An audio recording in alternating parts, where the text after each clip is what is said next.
Hə, sizə nədən danışım, nədən? Hamı mənə deyir ki, a mehman, bu Ağcabəddə təcavüzə məruz qalmış 13 yaşlı qız haqda nə deyə bilərsən? O qıza əl vuran şəxs hal-hazırda azadlıqda gəzir və cəzasız qalıb. Görürsünüz? Bəs mən vaxtında deyəndə ki, bu ölkədə qanun deyilən şey yoxdur. Bəs mən vaxtında deyəndə ki, polisə, prokurora, məhkəməyə rüşvət verməyin. Bəs mən vaxtında deyəndə ki, polis özbaşınalığına göz yummayın. O İmişlidə 4 körpənin həyatına son qoyan yol polisi var idi ha, hansı ki cəzasız qalıb. Mən demişdim axı, o polisin cəzalanmasını tələb eləyin. Lakin hamı sustu, göz yumdu.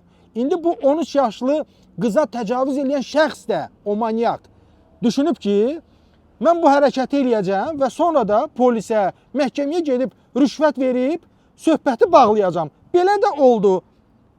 O manyak balaca qıza təcavüz elədi, rüşvətlə məhkəməni, prokuroru, polisi susturub və bu məsələni bağlayıb. İndi də cəzasız azadlıqda gəzir. Bax belə, görürsünüz, bəs mən deyirdim axı, rüşvət və korrupsiya hər kəsə toxunacaq və bizim həyatımıza bu təhlükəlidir.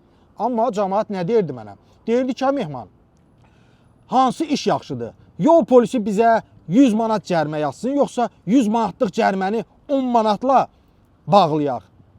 Bu, avam olmayın. Rüşvət olan yerdə, korrupsiya olan yerdə hər kəs təhlükədə. Bax, görürsünüz, balaca uşağa təcavüz elədi və azadlıqda gəzir. Çünki bu ölkədə qanun yoxdur, çünki sistem çürüyüb. Məhkəmə də rüşvətə bağlıdır, polisi də, prokuroru da. Vətəndaşlar da düşünür ki, bunlar cinayət törədəcək, bunlar təcavüz eləyəcək və rüşvətlə söhbəti bağlayacaq. Bu qədər.